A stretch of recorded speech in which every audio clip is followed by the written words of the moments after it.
divided by 2. Alrighty, we're Other gonna way get around. started. Or the other way around, whatever. Don't want lecture for you guys Same thing. today. Sure. Okay. So make sure that you've scanned that. I think most people did as You they guys walked get like in. 5 so- seconds if you didn't do it. 5, 4, 3, 2, 1, 0. Cool. Nice ringtone. Okay, Cool. Okay, so we have some logistics and announcements. Half of these are the same. By half of them, we mean please ask questions in the forum. You guys were super active on it for Lab 1 when we were having issues getting like Model Sim and Requesta and Quartus and all that working. But now it's been kind of dead. We've been seeing a lot more questions in team channels. But if it's like a bug that you're having or like a general question, if you use the forum, that way everyone can see it and other people can respond. And it makes it feel less like it's homework. So that's another pro. So Lab 4 is out. We didn't make an announcement, but there's a link in general. We'll get more into this right now, but it's not like there will be a skeleton that's released, but we'll drop that on you guys later. But there's enough to do right now. And then the last thing is, please ask for help as you need it. You don't have to wait. Like, you don't have to struggle. There's no amount of hours you need to struggle on your own before you ask us for help. You can just do that if like you try a few things and it doesn't work. Like, we're more than happy to give you a few pointers. One thing that's not on here, winter quarter. You know, we're not near the end of the year, but we're near the halfway point. And you might want to think about whether you want to be a DAV lead next year. Nothing official yet. You don't have to say anything. There's no form. But think about if this is something that interests you. Feel free to DM either of us if you have any questions. That stuff will happen, I think, beginning of spring quarter. Yeah. Beginning or mid of beginning spring. So. Yeah, and then there'll be information on other officer positions in IEEE too if you're interested in anything administrative or workshops or something like that. Speaking of workshops, thank you guys to those of you that came out during the work session. We had a lot of people come out, which is good. We're definitely going to try and have more of those as my schedule permits, but it's kind of nuked, so like we'll have one soon enough. But hopefully we'll have more of those. But yeah.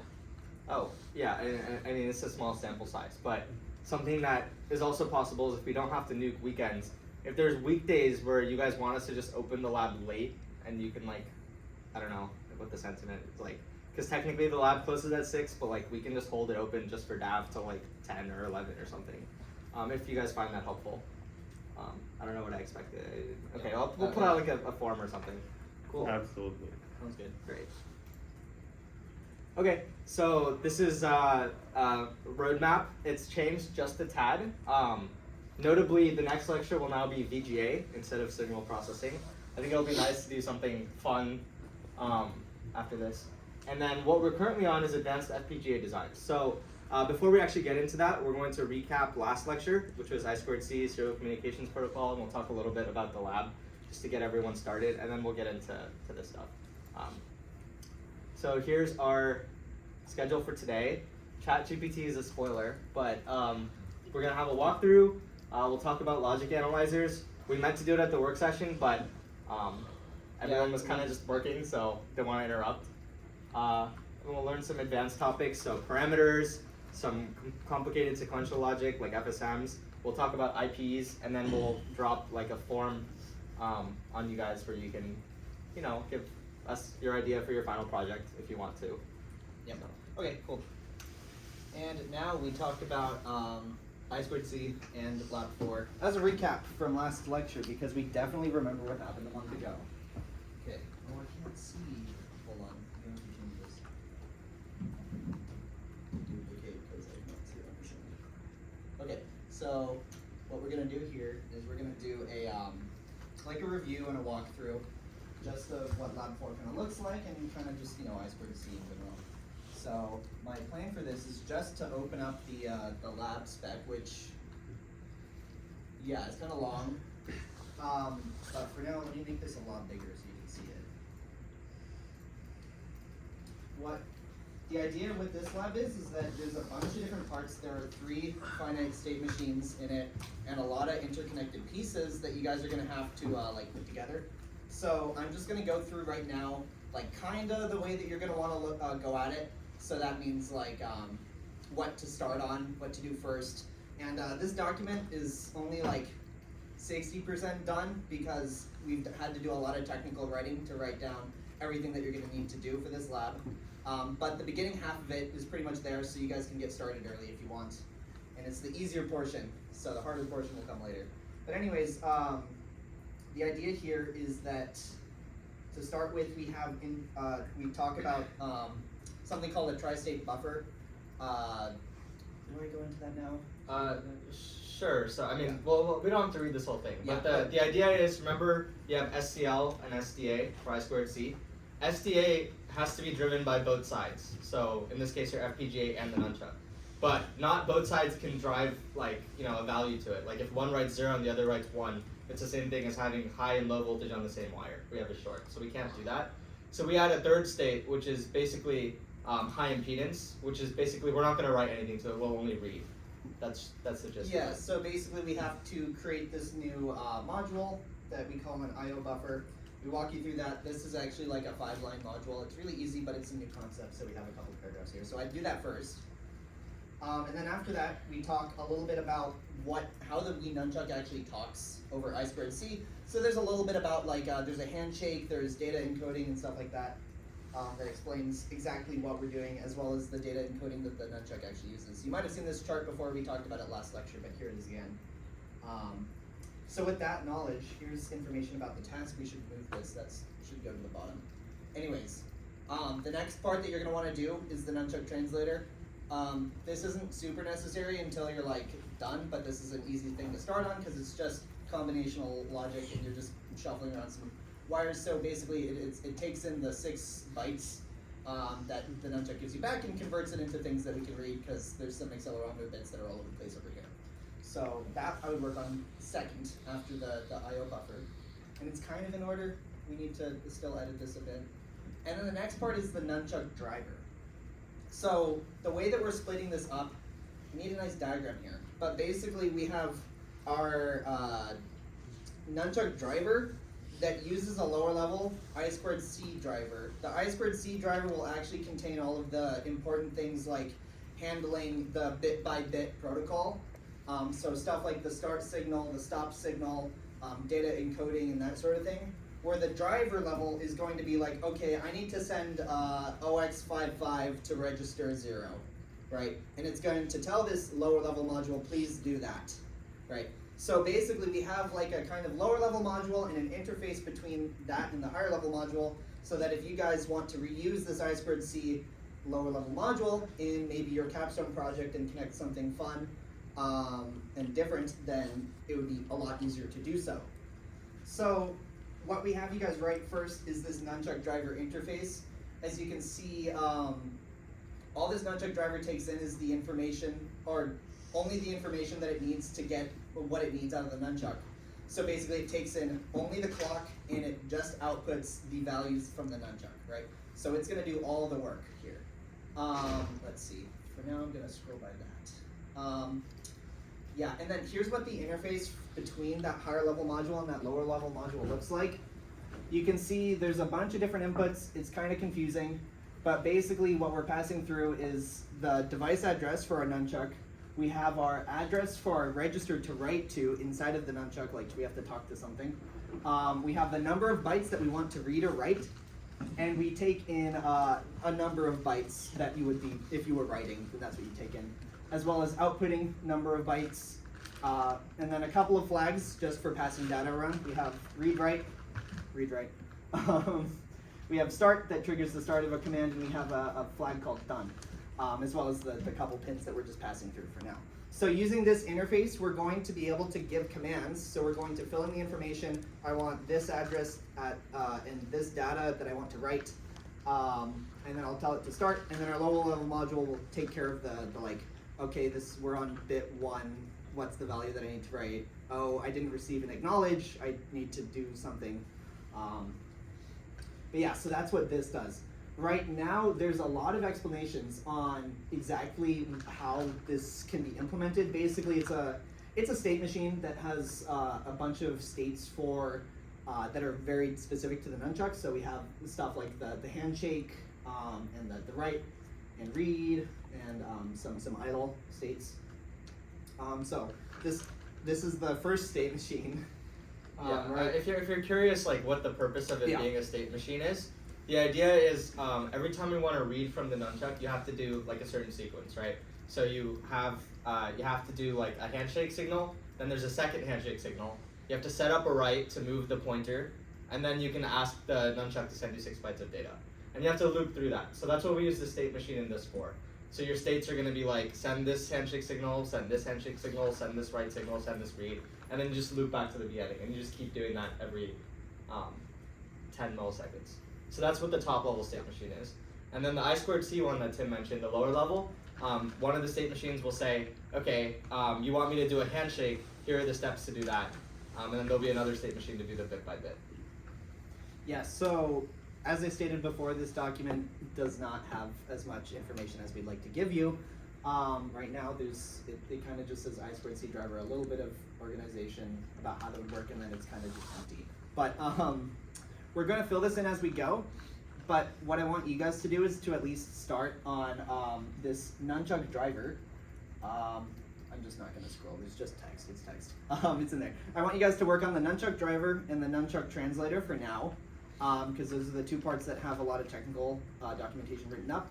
And then we'll let you know, or for the lower level stuff when it's all written up, or you can take a crack at it given your knowledge from the lecture and a data sheet in the nunchuck. I know there's a couple of teams that already started on it.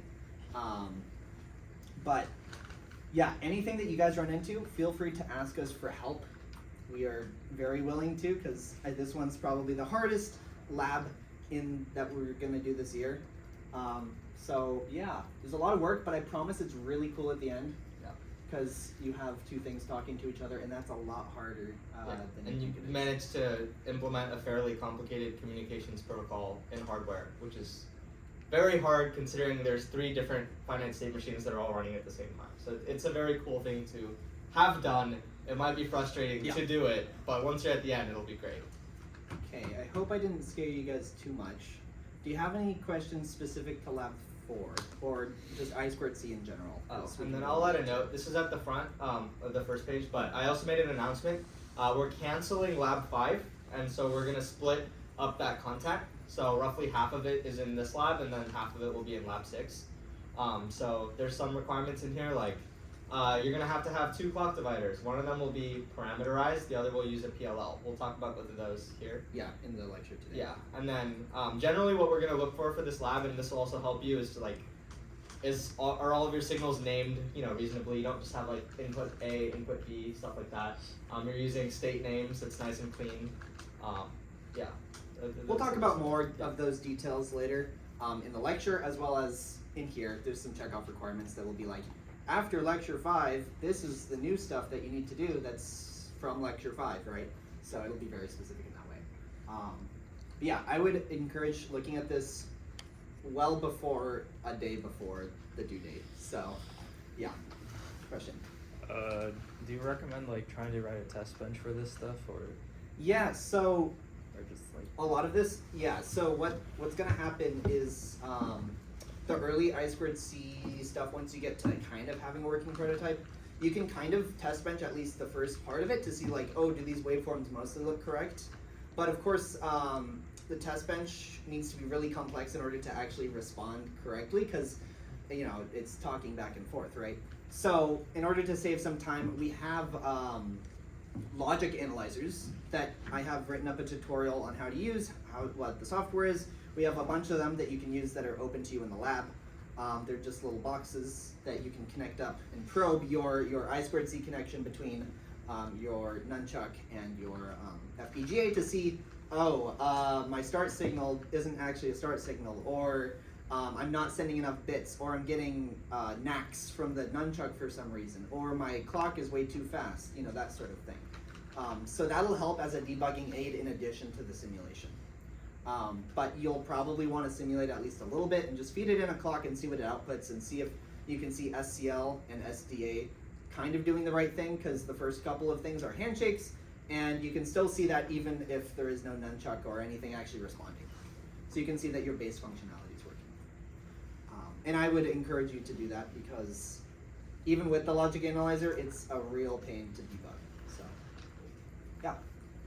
Okay. I think that kind of went over everything that I want to tell you guys about this lab. You guys have 3 weeks? I think it's 3 or 4 technically weeks? what date is it? Yeah, it's 3 weeks from. Yeah, 3 3 weeks. weeks from today, I think. Yeah, which, yeah, start early. Because we've all finished lab 3, right, guys? Okay. Yeah, cool. Okay, that's all I wanted to tell you guys. Any other questions about lab 4? I'm sure you'll have some when you start, so, but that's good for now. Back to your regularly scheduled programming.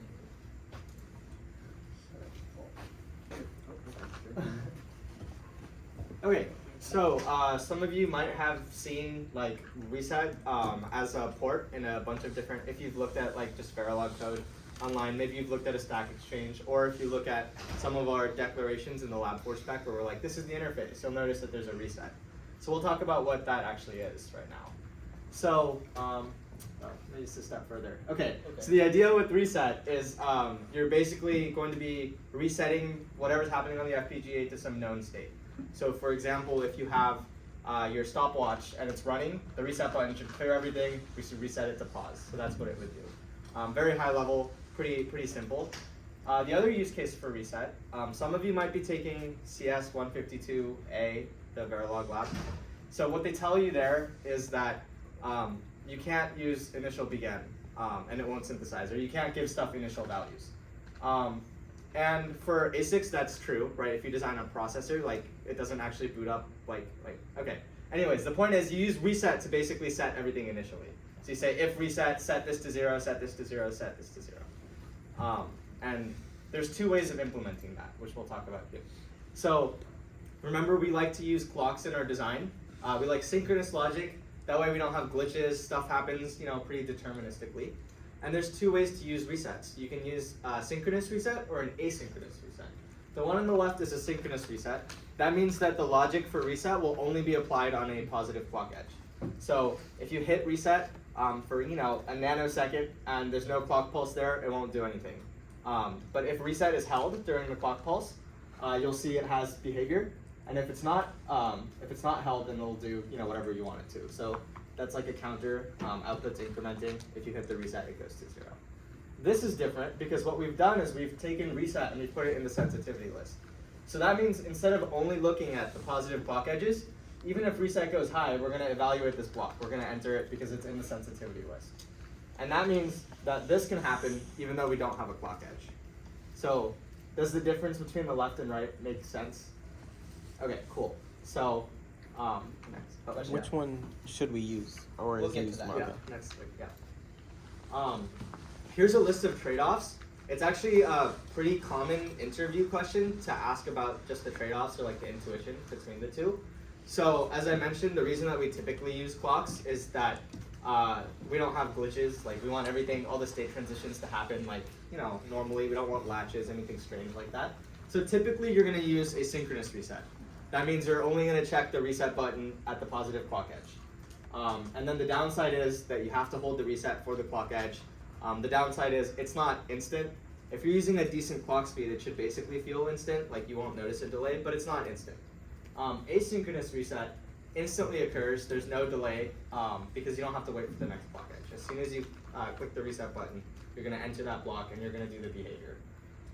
The problem is that you could have glitches, like for example, buttons aren't perfect, like maybe, I don't know, something happens and it's triggered, or, and the other thing is it's not a register anymore, right? Because if you're not sampling at a clock, it's just waiting for the input, and you could have glitches, you could have setup hold violations, it's kind of messy. So generally, at least for DAV, we'll always use synchronous reset, but it's important to know the difference. Maybe sometime you will have to use this at some point, I don't know. Anything to add? Yeah. Yeah, I think that pretty much covers like which one to use. Yeah. But there are a couple nuances that you're gonna have to look at when you're actually using synchronous reset. Actually, well, this is asynchronous. Yeah. But we could see, yeah, if anyone, does anyone know what's wrong with this? this Yeah. is a hard example. If reset and flag are both high, then you're trying to assign. You're gonna assign it 0 and then instantly assign it 0 plus 1. Yeah, actually, that technically is not the problem. That's a problem, but that's not going to be what the major problem that'll cause this to not work is. Actually, I don't think this should compile. In fact, Is it because the out is being driven by multiple inputs? No, that's No, okay because yeah. we're just in one block. So I want you to think about like if we want out to be a register, yeah. There's like no else, so don't we need that? Yeah. So that's the issue. There's no else statement. So what could happen is that you have a reset, and then you have another pause edge clock, like maybe like 3 nanoseconds after, and you try to write to out like twice within like 3 nanoseconds. You're gonna get a setup hold violation. But that's not enough time for you to be able to update that register. And in fact, Cordis won't let you do this. Do you know what the error? In fact, the error is this. Yeah. Some of you might have seen it. Some of you might have seen it. It's the most it's a descriptive error that also doesn't seem to mean much. And this one definitely stumped me for a while, but we Yeah. figured it out. Yeah, you have to do some mental gymnastics to like get from this to that. Yeah. Anyways, so here's the error. Here's the solution. Yeah. So as you were wait. Okay. No. The solution is the next slide. But anyways, here's the reasons. Sinat was just saying the timing is basically just screwy. Yeah. So we have setup hold violations, and you're also right. The timing's sort of undefined if you have reset and flag because there's no else. What happens? Yeah. I don't know. But anyways, the way to fix it is to make it an end or else if instead. Yeah, this basically just separates them so that on reset you're always setting out equal to 0, as long as reset is high, right? Yeah. But that fixes the problem. Yeah. I mean, keep in mind this is still this is an asynchronous reset. So you still have those possible timing errors. Yeah, so you probably won't do this anyway, but in case you try it and you get that really, really strange, like, not specific error, this is the cause. Yeah. So really the ideal thing is to have this end else if, have your reset be a completely separate logic block from everything else inside of this pause edge clock, and then just make it so that it's not asynchronous. So ideally, no pause edge clock in the sensitivity list, and then you have a structure that kind of looks like this, where you have reset, where you reset your stuff, and then end else, everything else, like everything else, right? So, yeah. Okay, any questions about that? Nope. Cool. Okay.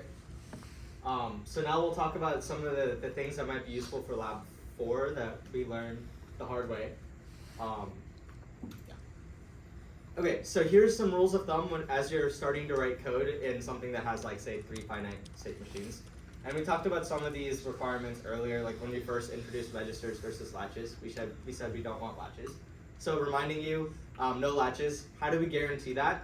Well, registers are only going to be inferred if your logic is clocked and sequential. So that means if you want to do something sequentially, it should be driven by an always at pause edge clock. You shouldn't have like always at pause edge anything else. You can have combinational logic and always at star, like that's how we first introduced it. But there's a few things that you could do, like if you have an if else and you forget to like write the else, you can have latches. So instead we use always com. It's like the same thing as always at star, except it's going to throw an error if you're going to accidentally infer a latch. Instead of being one of those like 512 blue warnings that you get that you probably ignore, that'll just be red and it won't compile. And that's how you know you'll have a latch. So that's a helpful keyword, always com. Yeah, and then as we mentioned, we're going to use synchronous resets for the rest of DAV. So the second thing, correct use of blocking versus non-blocking. We'll get into that very shortly. Then we have minimize hard-coded numbers in code. So this is pretty broad, but the idea is like, oh, if I want like a buffer that's 28 bits, and like I use that number 28 everywhere, like this register is 28 wide, this port is 28 wide. Don't do that because if you ask for help and we look at your code, like it's really hard for us to follow. So just like name it, have a local param like size equals 28, and then just use size everywhere. Just good coding practices in general. Name your module instantiations. Some of you have been forgetting this, so you write like the name of the module like as you defined it, so it could be like counter, clock divider, whatever, and then you skip the name and you just have the port list.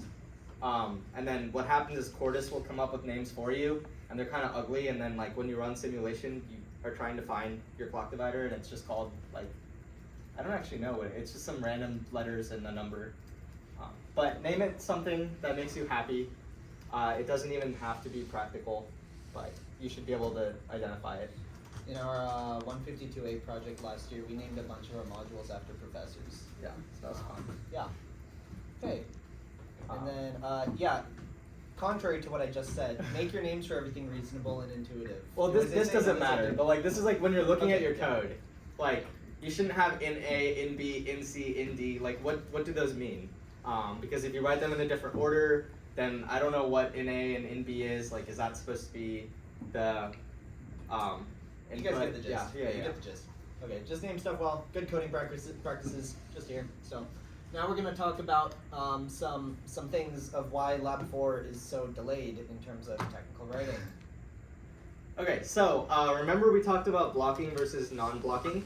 We don't have a slide for like a full reminder, but the idea was that when you have blocking assignments, you use just the equal sign, and in theory they happen procedurally. So if they're all in the same block, the first one happens, and then the second one happens, and then the third one happens, and so on. Non-blocking all happen at the same time. So you read all the values on the right-hand side of the assignments, and then you actually write them on the left-hand at the same time. So that way we have a difference in blocking and non-blocking. And we said that generally, combinational logic, you want blocking. Sequential, you want non-blocking. That's true, and we want to explain why that's the case. So when we use non-blocking assignments for sequential logic, this is what we asked you to do. We have these two examples, right? On the left, C, B, and A are all non-blocking assignments that are getting B, A, and N. So for example, the very first clock cycle, A would get N, and then the next clock cycle, B would get A, which is N from the previous clock cycle, right? And then we have a new input going into A. Then the next clock cycle, C would get that value of B that we set the previous clock cycle, B gets the new A gets the new N. So it takes like 3 cycles for N to get to C. Does that make sense? Okay. Over here, it's also non-blocking. They're all connected to basically the same thing. Like C and B are both getting A at the same time, and A is getting N. So C and B are actually like the same wire. There's no difference. The important thing to note here is that if I put this line at the beginning, it would change nothing, right? Even if I put this here, you would think like if you had just regular assignments in like C, you would go A would be equal to N, and then B is equal to A, so obviously B would also be equal to N, but that does not happen here. So that's the important distinction. Make sense? Cool. Now we get to explain the hard part. Okay, so let's say we have blocking and sequential. So this is a clocked block. Whereas we told you guys we want non-blocking and sequential blocking in combination. If we have a brave volunteer, will this synthesize? And if so, what will it do? Yeah. Yes, I think it will synthesize, and it'll basically just create a wire between A and B, right? Okay, so how many registers will we get? 1, right? Because A equals N, and then B equals A, and then C equals B. So C is just going to become the same thing as A. So it only needs 1 register or 1 bit. Yeah, so that's absolutely right. It will synthesize, and there's only going to be 1 register. It's just A, and B and C are just the same thing as A. So you're going to call it different things, but in hardware there will just be 1 thing. So that is something that this is one reason why we don't want blocking, is because you would think that, oh, if I have 3 assignments, I should get 3 registers because the clocked blocks are supposed to infer registers. This doesn't work that way. So that's one reason. And then we'll give you another reason that actually is even more messed up. What if your design has multiple always at blocks? So maybe you have multiple FSMs, for example, and we use blocking assignments in all of them. So all 3 of these blocks are supposed to run at the same pos-edge clock, and blocking means we want to enforce a certain ordering. But they're in independent blocks, so how does the ordering work? And we want to say that there's some well-defined way, like Quartus will figure it out and resolve any errors. Knowing Intel, that's not the case. So it's actually not defined. In simulation, what happens is whatever it reads first is what it does first. So in code, if this is the order you wrote them in, it's going to do A equals DN, B equals A, C equals B, like if they were in the same block. So it's going to work like blocking assignments as if they were in the same one. And you'll have your waveforms, and it'll look right, and you'll be really happy. And then that's where we were with Lab 4. And we realized something lovely, which is on the next slide. Simulation is sometimes a lie. And if you do things that aren't well defined, that work in simulation, they won't work in hardware. So while simulation says, as I see them in code, that's the order I want to do them in, the hardware doesn't know that. The synthesis tool is different than the simulation tool. And this is actually just undefined. And it's just going to do weird things, like it'll skip values. So if you have a state machine, you can just skip from one state to the end because it's being updated multiple times. Stuff like that. You have race conditions, set up full violations. It's messy. Any questions on why that's, yeah? Yeah, so what physically would happen in this case if you just put it on hardware? Like, is it just random every single time, or which one is going to end up? I don't know if state's it's gonna be? deterministic or not. There's a couple issues. Like it's like you've taken if you're familiar with like threads, right? Like if you have race conditions where like different threads try to write a value to the same place, you don't know which one will actually write first. It's kind of similar to that. It's no bueno. And actually, Corda should give you like if you run the timing analyzer, it'll throw an error and it'll be like you have a set up full violation. We haven't taught you how to set up the timing analyzer, so it probably wouldn't do anything. So, but just don't do this this. is just a heads up. So when you have multiple blocks like this, you're not going to want to use logic that is like blocking operators here. You're going to want to make sure that everything that happens is going to be completely separate inside of each of your always blocks. Yeah, the general rule of thumb is if you have an always at pause edge clock block, you can use blocking assignments if and only if the thing that you're writing to is not looked at anywhere else. So for example, if you weren't reading A anywhere else, and you were just doing some other stuff in that, you could use blocking, that's fine. But the second you try to read it somewhere else, then it's kind of undefined because we don't know what happens first. We don't know what the actual state of it is. And the test bench won't be accurate. Yeah, so it's really confusing, but this might help a little bit once you guys start to look at Lab 4 and things get a little more confusing. But yeah, this is something that we're still learning about as dev leads, but question? Oh, so wait, so what would be like the correct way of writing that part? Yeah, so in theory, if you have a clocked block, you would just do them non-blocking.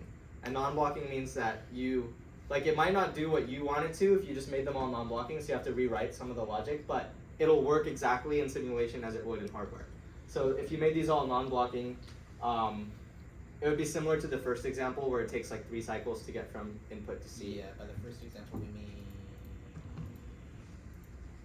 Like this the one one on was the right left. here. It Yeah, would be that's the similar to correct this. way. And you can split this into multiple blocks if they're all non-blocking, it doesn't matter. Okay. And then if you have non-blocking assignments, you can't like write to the same register in different always blocks, right? And do you know what to do to like fix that? You can't write to the same. Yeah, so that's going to be a multiple driver error where you write to the same registers in 2 different blocks. And if you think about it, like how's it going to work? Like if I try to write 2 different values, it's just not going to work. Yeah. So what you have to do is be a little smarter about how you pass your data in between and which blocks you put what in. So the idea is that you can have like you read state from one of the blocks where you write this one, and inside the other block, if you want information, you have to read the one that this one wrote, right? Yeah. So you basically have to like write in your block, but you can only read from outside blocks. Okay. Yeah, so the way to get around that is, you basically have like, if you think about it in registers, you have an input and an output, and the input can't be a function of the output of the same register because then it's just like a loop. Right. So, you might just want to set up like a temporary, like reg, like a dummy. Something in between. Okay. So, Yeah. So, if you have a non-blocking assignment and an always pause edge clock block, are you able to use blocking assignments and say an always edge star block? Or would it be best practice to use both non-blocking assignments? So you would want to use blocking and combinational logic. In combinational logic, we just have things like gates, like OR gates, AND gates. It's really easy to have ordering there because you can just put like, if you lay them out, you could put the OR gate after the AND gate or the AND gate after the OR gate. It just makes sense. So combinational, you probably just want to use blocking. that way it's actually happens in order. Yeah. It makes your delays a little longer, but like if that's what you need, then it works. Yeah. It just gets funky when you do it in sequential logic and you Yeah. have multiple blocks like this. Okay, cool. Okay, so the conclusion for this whole little explanation of blocking and non-blocking, we're not changing anything we told you previously, right? So we're still saying blocking is is for sequential. Sorry, blocking is for combinational, non-blocking is for sequential. We're just explaining why. So nothing's changed. This shouldn't be like this is just like the theory behind it, basically. Just follow the general rules. You'll be fine. Yeah. Cool. Okay.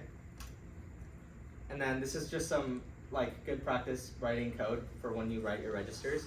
So remember when we draw a flip flop, there's like a data in, there's a data out, and there's like a port for the clock. So just to make our logic look nice and clean, we want to just name them like state and next state. So like next state would be the input, state would be the output to the register, and that way when you have a clock edge, the state changes to the next state. Does that make sense? And then you could have some other logic to figure out what that next state should be. So that's like one way of naming it. This is like the professional way. If you don't want to like, if you have like a counter, you don't want like next counter value or like next running next running counter value. It gets really wordy. So the _D it's just shorthand for like data in for naming. So that's the same thing as next. Yeah, that's all. It's just like a little syntax slide. Just keep it something that makes sense to you and that can be explained. So yeah. And then this is from, I don't remember who, but someone had very, very nice code for lab 3. It made me really happy for the timer. And the always at pause edge clock, this is all you need for lab 3. State gets next state, counter gets next counter. All the other logic can be combinational. Figuring out what the counter should actually be, whether you're incrementing, whether it should be the same, whether you're resetting back to 0, that can all be in like a case statement and combinational. And then this way you know exactly what registers there are. There's only 2 registers that are inferred. You know that there's no timing violations because there's only 2 registers that are both non-blocking. It looks clean. It makes everyone happy. So try to do what this student did. I think it was you. Yeah, this is lovely. Thumbs up. Yeah. Don't make things more complicated than it needs to be. Cool. Okay, now we're going to talk about parameters. Any questions on anything we've gone over so far before we get into this? Nope. Okay, cool.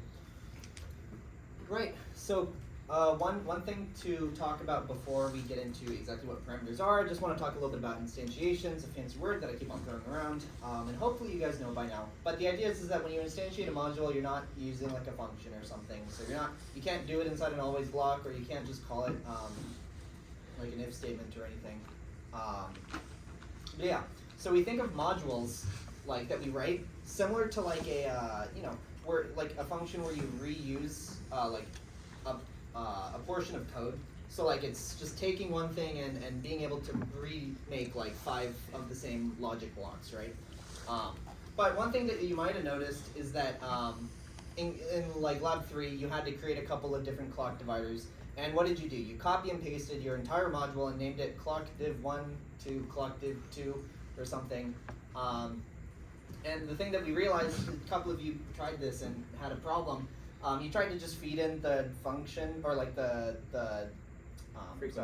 frequency or like the counter that you were counting up to inside your clock divider as like an input, and you found out that doesn't work in hardware because it sequential logic weirdness. But the idea is that you can't just feed in a value in real time to change your clock divider, right?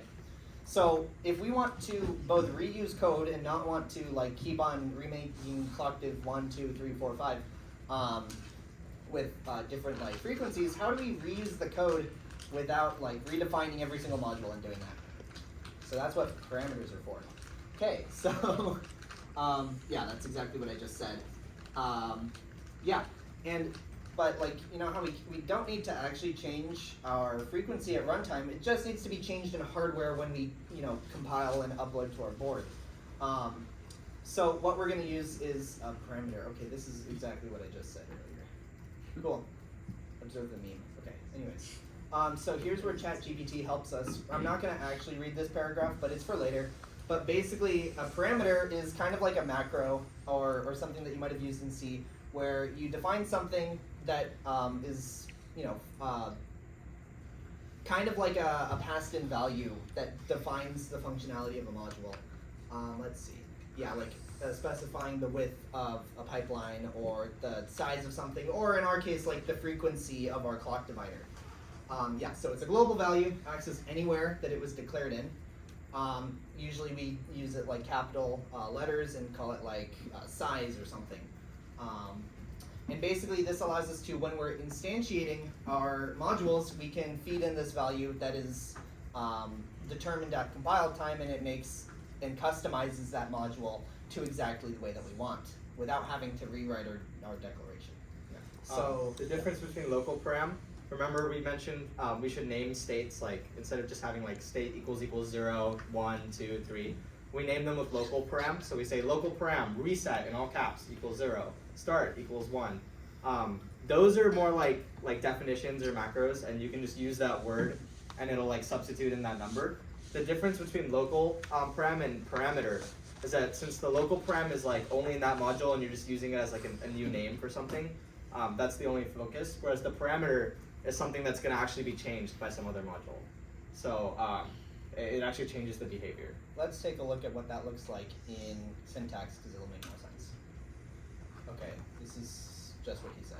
Yeah. Does kind of make sense, difference between local param and param? You'll see syntax, but in case you can go back later. But okay, so here's an example of what parameters kind of look like in our declaration of a module here. So we're just declaring something that has a couple of inputs and a couple of outputs, as well as some parameters width and depth.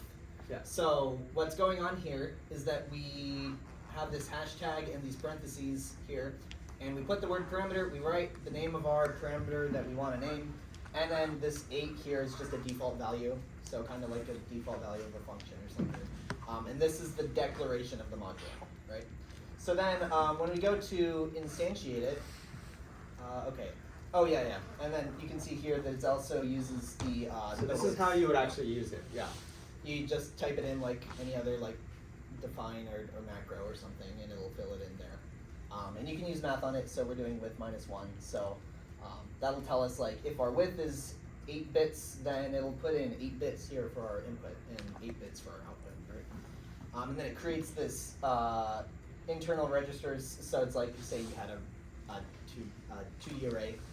This will just create it so that it's width of 8 and depth of 16. Make sense? Okay. Yeah. Yeah, this is an alternate syntax. Like you can do whatever you prefer.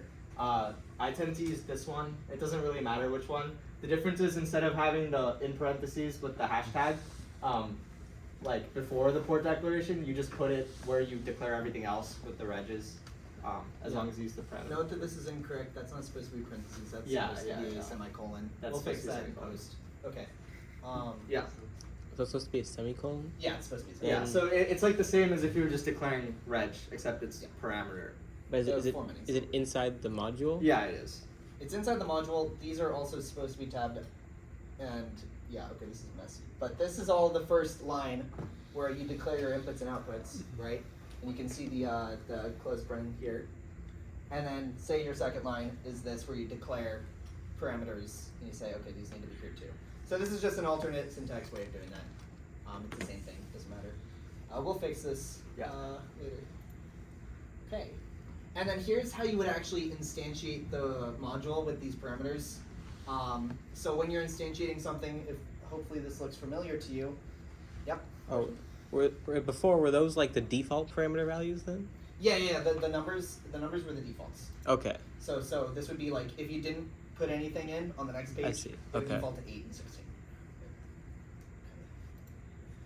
So here you can see that we have this hashtag width 6 or depth 12. And note that this hashtag thing is before the name, UUT1. A little confusing, but that's where it goes. And it goes like this. So, yeah. And if you don't want, if you just want to use the defaults, you just don't even put it there. So it's fine. Yep. Cool. What is the dot before?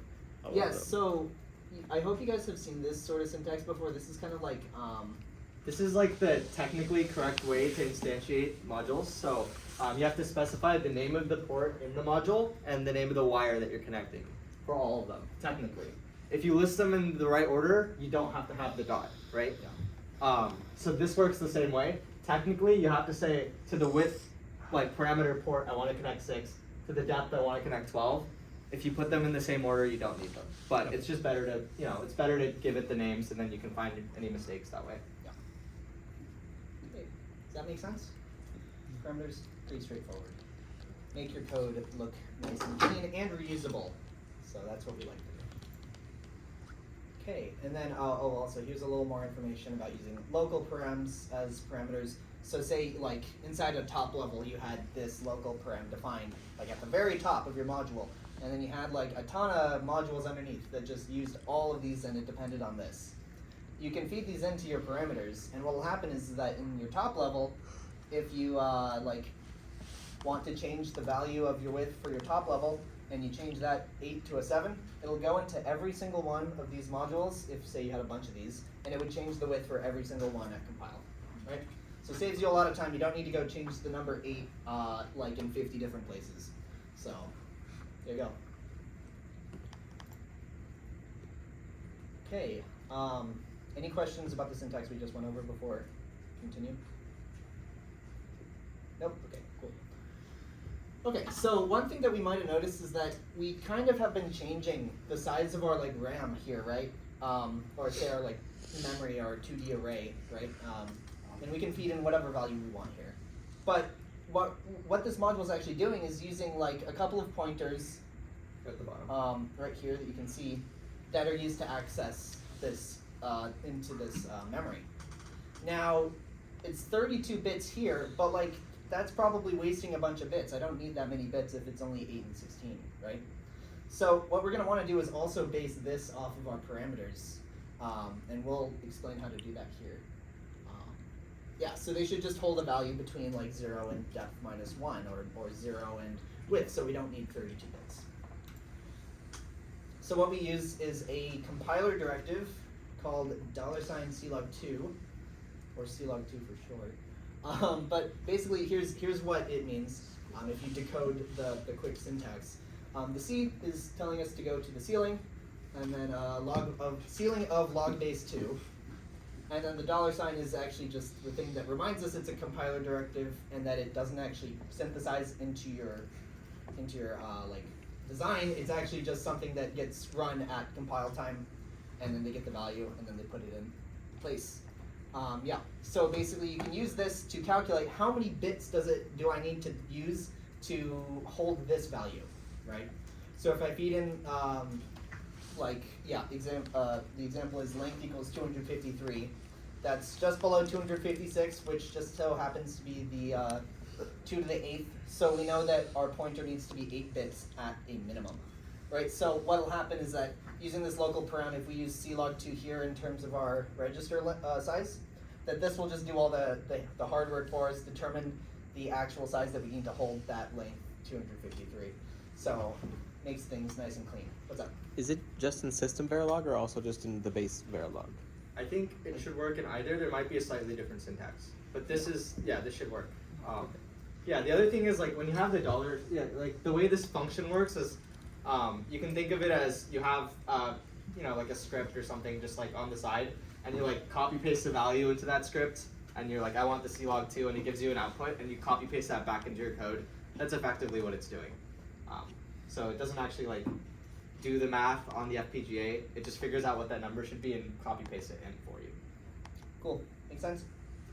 Just a handy function. Yeah, and this goes with the good practice like thing at the beginning where we're like, we want to minimize magic numbers. Like, see, like we just got rid of another number. You can just have words everywhere. So the only numbers you really need are like 1s and 0s. There you go. Yeah. All the way back to binary, back to the basics. Cool. Okay, we're about an hour in. We read your feedback and people said that they want a break, so here's a break. You guys get like, I don't know, how many you want, 5, 10? Whatever you What's a guys good want. number?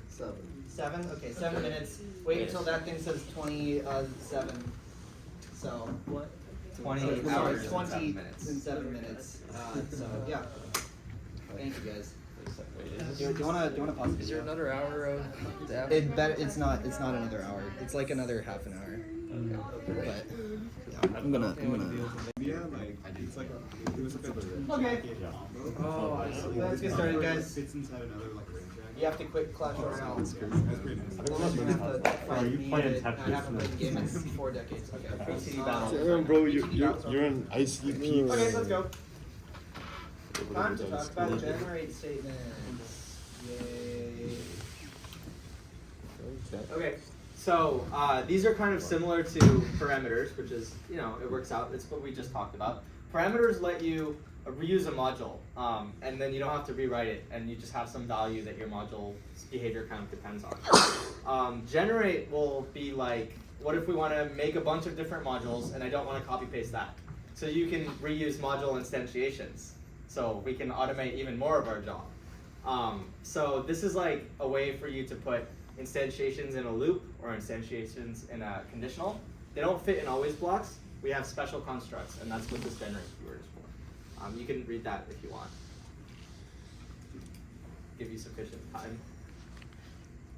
I mean, they probably were reading it and not listening to what Yeah, you were that's saying, fair. so that's fair. ChatGPT does a lot better job. It'll be there. Yeah. Okay, yeah.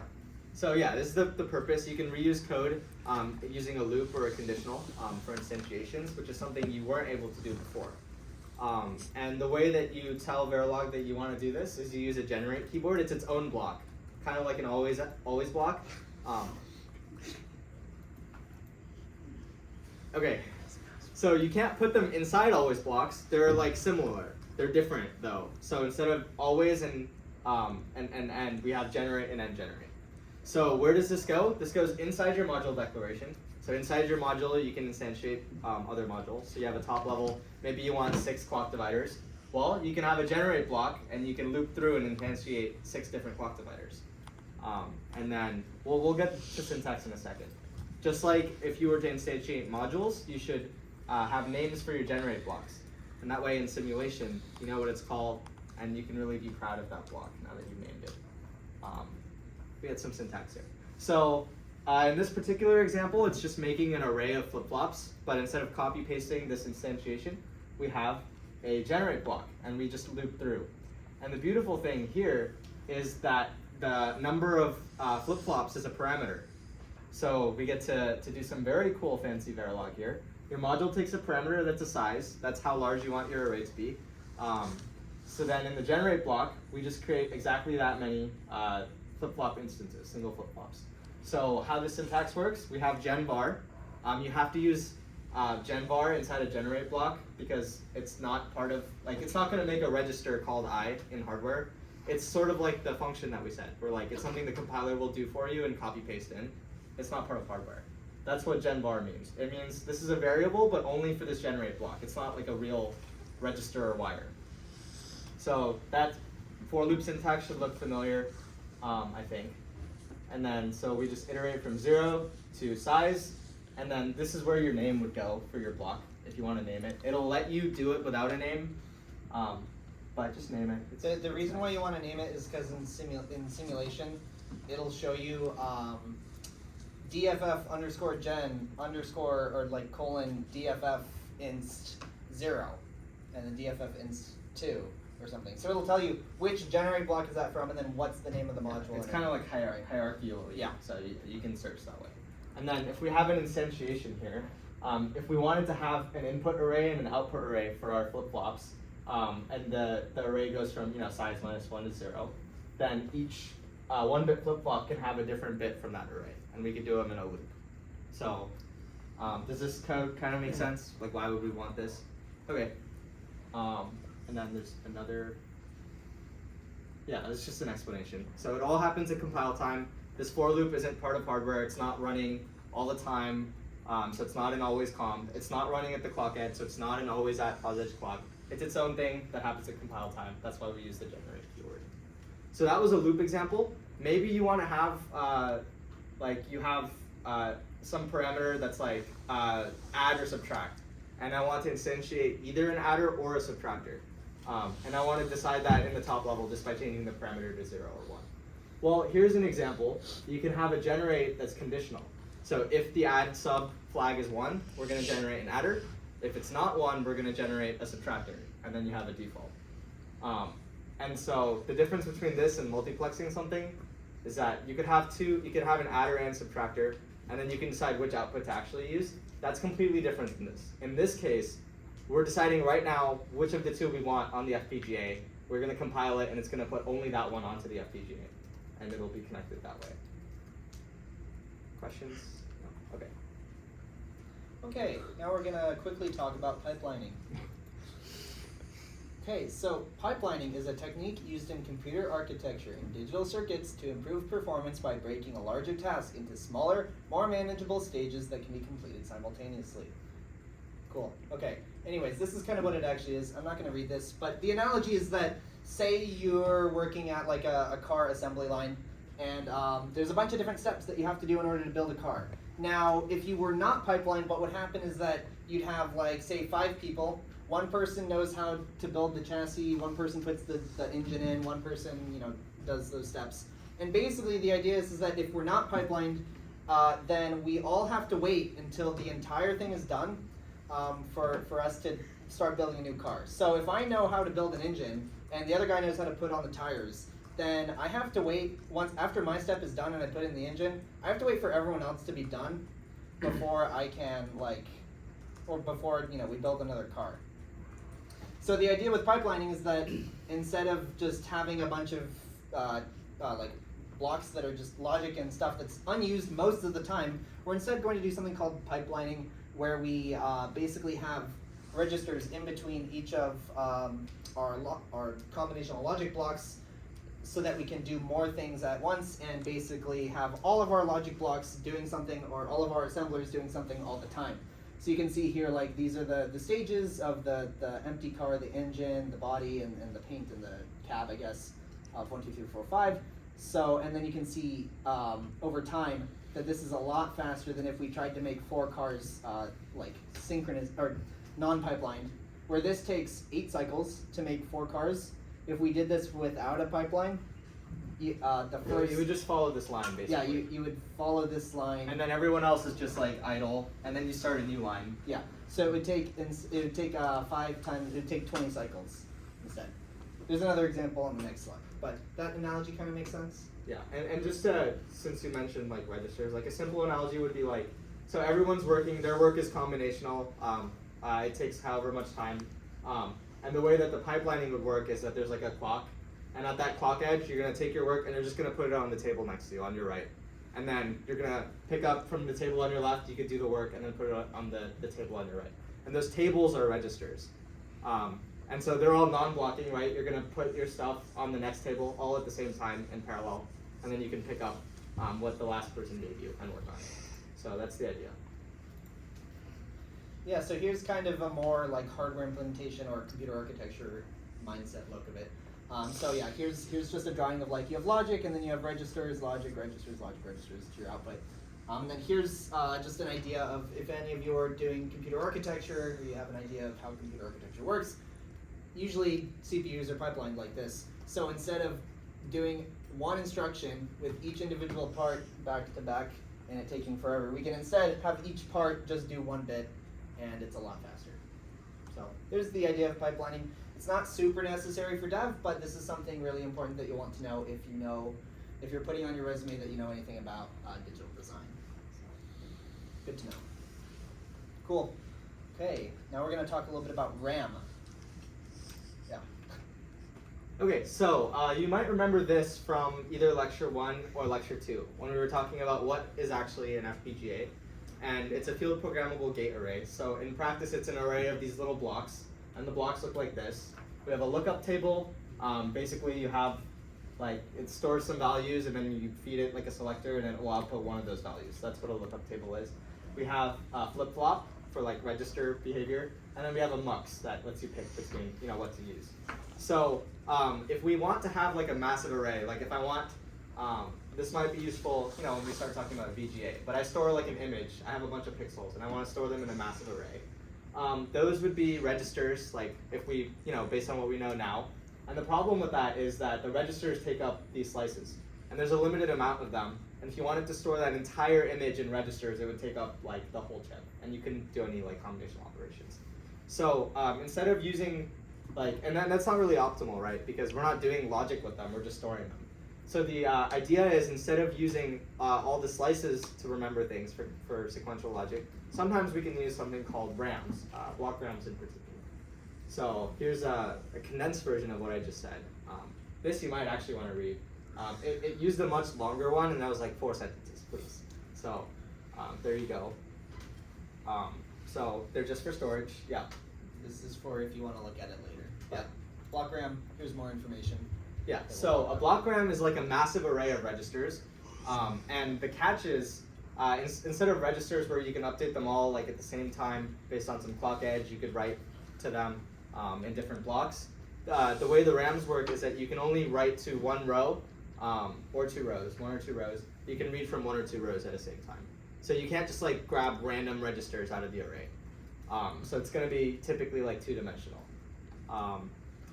And then they're always clocked, so all the reads and writes happen a cycle later. So every pause edge clock, it reads the address that you gave it, and then the next pause edge clock, it'll actually change the data output. So there's a delay between when you ask the RAM for something versus when you get it. Same thing, if you want to write the value 1 to address 0, you can tell it that on one clock edge, and on the next clock edge, that memory spot will actually be updated. Because we do everything clocked. It's nice and synchronous. What happens if you try to read and write to the same address? So this is called a read-write collision in memory. Technically, it's undefined. It is undefined, and you should avoid it. Cordis, like you can define the behavior. There's a link on the next slide, but yeah, just don't do it. Make sure you're not trying to read and write at the same time. Like, why would you do that? If you already know the address is the same, then you already have the value. Why are you using the memory? It's the idea, right? And then you might have heard the word ROM, and you might have wondered why is that different from RAM? ROM is read-only memory. Instead of having read and write ports, we just read from it. So if you want to display an image on a VGA screen later, you could store all the pixels in a ROM. We don't want to change it, it's just one image. And then the FPGA can just read from it. So when you upload everything to the FPGA, it'll store it in ROM, and then you can only read, it won't let you write to it. That's the difference. But it's like a subset. Okay, so there's a couple different ways to instantiate and actually use RAM. The first one is implicit use. There's a certain format that if you write your code, like the way RAM would behave, Cordis will say, okay, I see that you want me to have RAM, so instead of registers, I'm going to convert this to memory for you. And surprisingly, Intel does have documentation on how to do it, and it's pretty good. So if you click that link, it'll have some options like dual port, single port, some different behaviors. You can click it and it'll give you like a syntax example. There's a example in the next. Yeah. So this is like the single clock, simple dual port synchronous RAM, and then this is what I meant with they define the behavior if you read and write at the same time. This behavior is old data is read during write behavior. So that means if you read and write at the same time, the read is going to get the old value, and then we'll do the write. So this is what the RAM would actually look like. And if you want to change the sizes of it, you just copy paste this module. You change the write address, read address, or you use parameters. This is what you probably should do. And then Cordis will turn this into that title. And then if you click the link, there's some other options. You don't need to memorize this, but it's just good to know and have the resources there for you. So, yeah. I have a quick question about the previous slide. Where's the, so you said you couldn't read and write at the same time. I said you shouldn't. You can. Okay, you shouldn't. Isn't this doing that right there? I'm confused how it's not. Yeah, so in the previous slide I said you generally don't want to because it's usually undefined. This is a way to define it. So you see the title, it says old data read during write, that's one definition. They have another option that's new data read during write. So you basically decide whether you want the read to happen first or the write to happen first.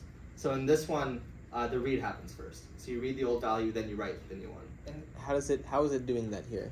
Like, sorry. The write and the read are non-blocking. okay, so just not, basically if you just have it non-blocking, it will never be an issue then? You should avoid it. Like when you use the RAM, you should avoid giving it pointers that are the same. When you instantiate it, you should either pick this one or the one that has it blocking, depending on how you want it to be. Oh, I see, because it's just saying write address and read address are different? Yeah. Okay. Yeah. But if they're the same, like it's generally bad practice. You don't want to do that. Yeah. And this is specific to Cordis, I believe, Yeah. and like our FPGAs and how they interpret this, which is why again you don't want to have to rely on this. But So we use the word generally undefined. Cordis lets you define it. But if you use, if you're designing a processor that has like way more read-write ports, or like it's like really high performance, high speed, it probably isn't set up for like this. But this will work.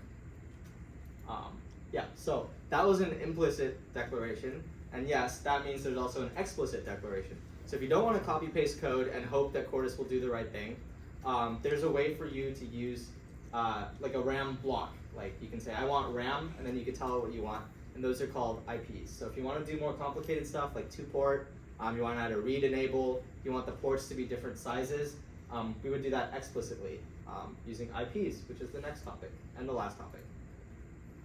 Yay, IPs. Okay.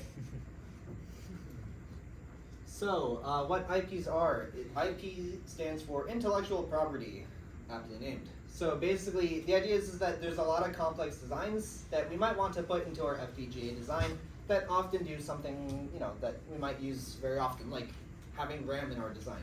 So the companies that make these FPGAs and these boards know that you're probably going to want to use RAM with their thing. And instead of you having to do the reading the data sheet, figuring out the timing and all of that junk, they do the dirty work for you, and then they just sell the IPs as a license. Luckily, the ones that we use are free. Yay, thank you. But there's a lot that are paid, so just something to know. And these are basically just pre-made modules that are obfuscated, so you can't see like what the actual source code looks like, but it gives you an interface that you can just kind of plonk into your design, and it'll work like you expect. Yeah. An example would be like, there's like SPI or I2C IPs that are really expensive, so we're gonna do it ourselves. Yeah. Anyways, now I'm gonna do a quick demo of what designing an IP looks like, or Why would you ever use that expensive one if you could just do it yourself? And then wouldn't someone just publish a open source one? Yeah, you could find an open source one, but like for example, you're just writing code, and then it's up to the tool to like the best optimization of your code and how to implement it on the FPGA. IPs you typically buy from the same company that made the FPGAs, so they could have like special hardware implementations. Like it's like a binary instead of like source code, right? Like they've already optimized it as far as they can. They have like in-house teams that develop IPs. Okay. So that's the reason. It'll work better than if you were to just compile code, unless you knew exactly what they were doing. So are they writing that in Verilog, in System Verilog themselves, or are they writing I actually don't know. I think they probably have lower level tools. Okay. Like whatever the bit stream looks like on the FPGA, they probably design at that level. Okay. Now I'm going to show you guys how you would make or use, not make an IP, how you would use an IP. A couple of useful ones we'll go over in here. But basically, in Quartus, can you guys see all right? Is that all readable? Okay, cool. In Quartus, there's something called the IP catalog. It's in Tools, IP catalog, has this nice little logo, or you can just press it in your icon bar like here. And it will open up this bar on the side here that explains what kind of IPs we have available to us. It's a little small up there, but basically you can see there's a whole library of all sorts of things that are useful, including, I don't know why you would want to, okay, yeah. There's some things that aren't applicable to our FPGAs, but there's a lot of useful things that you might need to use, like, I don't know, complex multiplication, square roots, stuff with fancy math, or like clock control, so PLLs, we'll talk about those in a second. Or like we were talking about just now, RAM, or something like some GPI. I don't know what that's for. There's probably some fancy stuff under the university partnership. Yeah, if we did the university program. There's like display stuff, clocks. I don't know. UART driver. UART. No I2C, no, mind you. USB and PS2 though. USB and PS2. USB is kind of cool. That might be kind of fun to use. As well as you have like SRAM, which is the actual RAM chip like DDR3. But usually we're going to use block RAM, which you'll see here in a second. Okay. But anyways, what we're going to do here, I'm just going to go ahead and make one of these to show you kind of what it looks like, because it's a little confusing at first. And let's go ahead and just make a RAM. So there's a bunch of different ones here, but basically it depends on the use case what you would actually use. 2-port is a input port and an output port, and you can use both of them at the same time. Where 1 port is, you have 1 port and either you're writing to it or you're reading to it, not both at the same time. And then you also have the read-only memory as well as the shift register and some other stuff. But I'm going to go ahead and open up a 2-port RAM. So, confusingly, you have to name your variations. This is all really small. Is that big enough? Hopefully, okay. Just let me know. It'll just make you, when you do an IP variation, it's like making a custom version of this IP just for yourself, and it makes you save it. I don't know why, but you just name it something. So I'm gonna name it DAV lecture. Very creative. Well, you should put the name of the IP in there, like that. Well, yeah, you should Yeah. name it something. But anyways, what it's gonna do is it's gonna open this window that looks like it's from 1995, where the buttons are just covered by these arbitrary scroll things. So you have to make it a quarter second larger so you can see the buttons. Anyways, is that actually readable? I'm just gonna. I will narrate. Display, because I can see it here, but it's like. I'm just gonna. Oh boy. Did it like that? Oh, This is what it looks like on my Mac, just normally. Echo. Yeah, it's got. okay, there we go. Yeah. So now you can see like kind of what you want to do. It basically walks you through a wizard that gives you every single option known to man of what you want. So this is just like a couple of basic instructions, and you can kind of go ahead and read this. Like this will ask me how many words of memory do I want? So how many bytes do I want? I want a lot. It's probably not going to fit. It has this diagram here that's supposed to show you the inputs and outputs, but it's always kind of scuffed, and I don't know. Maybe you can read it. I can't really, but there's all sorts of options, like how wide your data buses should be. So like how big you want your input, how much you want to be able to read and write at the same time. So if you want like a bunch of bytes on one clock edge, then you can do that. As well as like single clock or dual clock, because I made this a 2-port. It'll let me use different clocks for the read and write or and such. But I don't really want to make that because that's kind of complicated. So we're just going to leave that as single clock, as well as a few of these other things. Most of these you can leave as default, as well as all of these. I don't know. Most of these like don't really matter for our use case. Yeah, there we go. Yeah. Oh yeah. So this is like what happens when you read during write. I do not care. Yeah, sure. And you see, it's like talking about metastability issues and something. So it's probably going to make some problems if I do those at the same time, but we don't really care.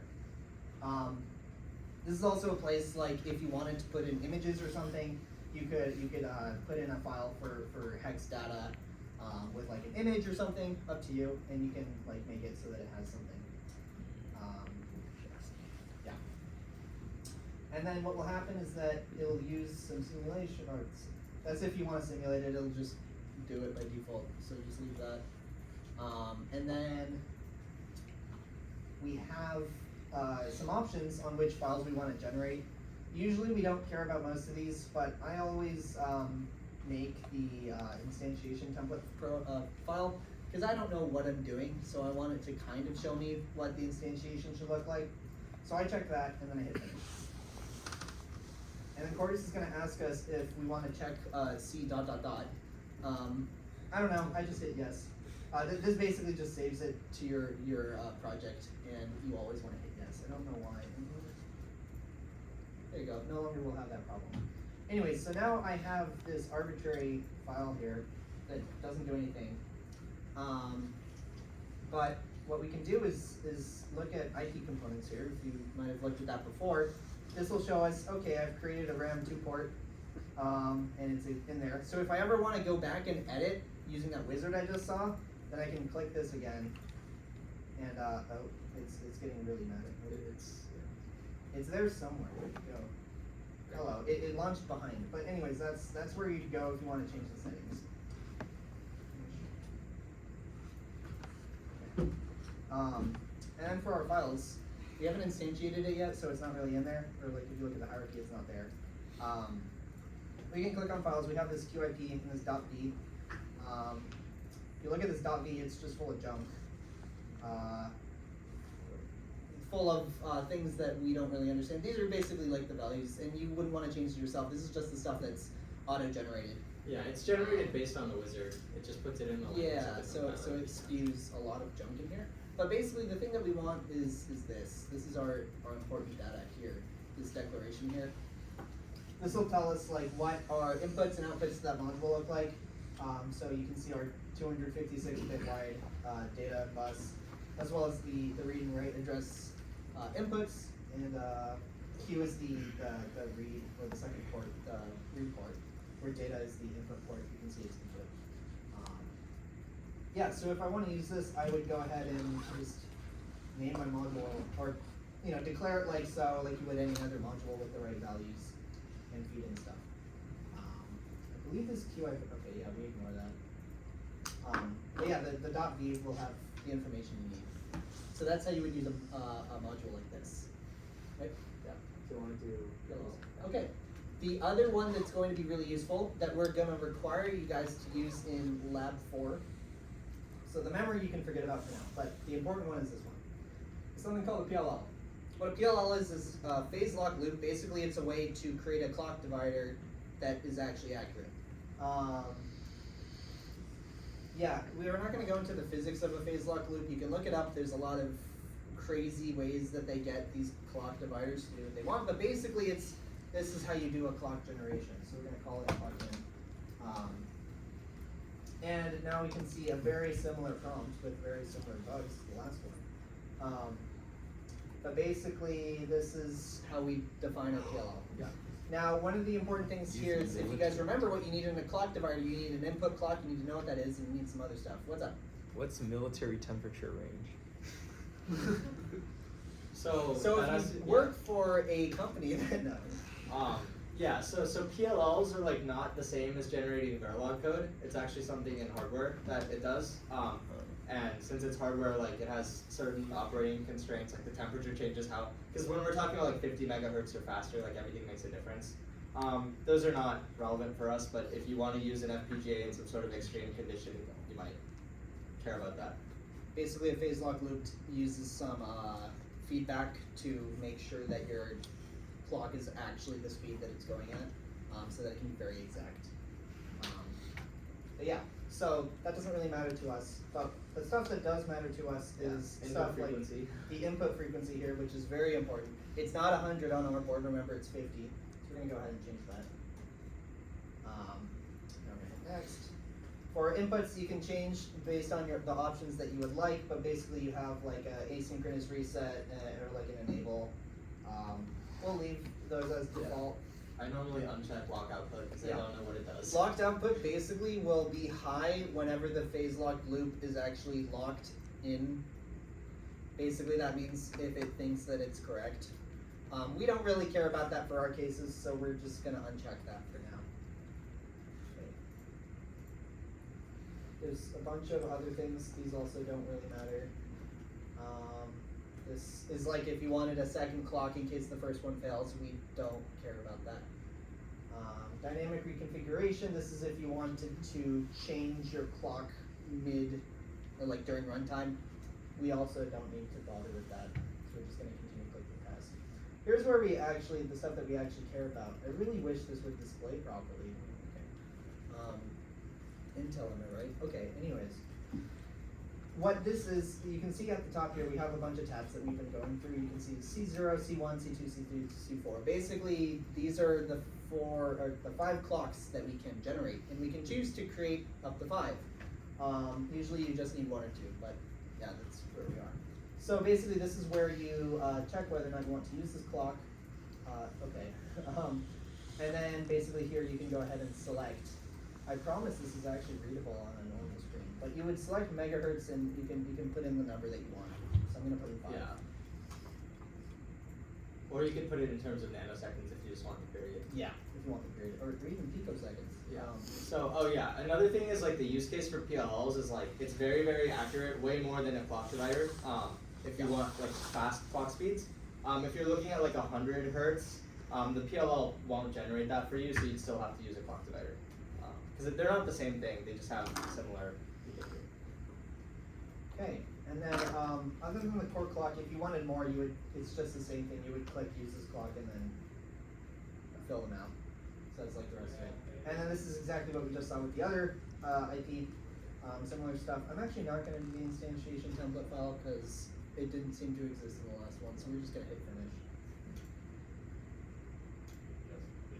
it's gonna ask me again, oh no, I changed that option so that it would never ask me again, if I wanted to actually add the thing that I just created for my project to my project.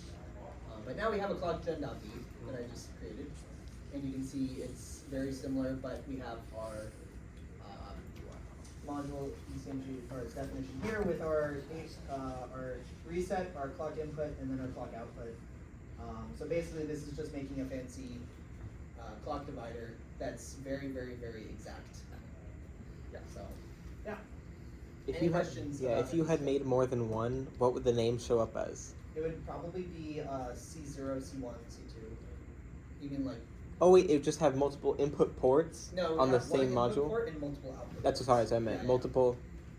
And so what is the input port then for the? The input port is for the 50 megahertz like a normal. Oh, it still needs our clock? Yeah, it still needs our clock. Okay. Yeah, and it uses that kind of as a source. I don't think the PLL basically uses that to determine, so it's as accurate as your clock crystal is, but, okay, cool. Makes sense for PLLs? Hopefully it's pretty straightforward, you just gotta get this open and click on the Altera PLL thing here, and it should be all good. Okay, back to the slideshow. I swear there's like 3 slides left.